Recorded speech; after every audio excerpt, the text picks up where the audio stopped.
Continue to monitor our own health. You also need to keep an eye on your furry family members.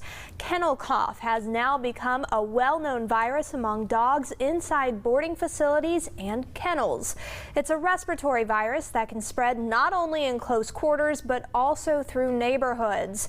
While that does sound scary, there is a way to lessen the chance or even prevent your pet from getting it.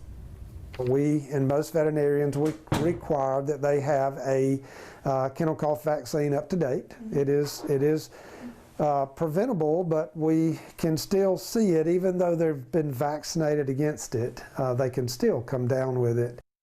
In addition, Dr. Garrett says the vaccine and boosters can lessen a case of kennel cough if your furry friend does contract it.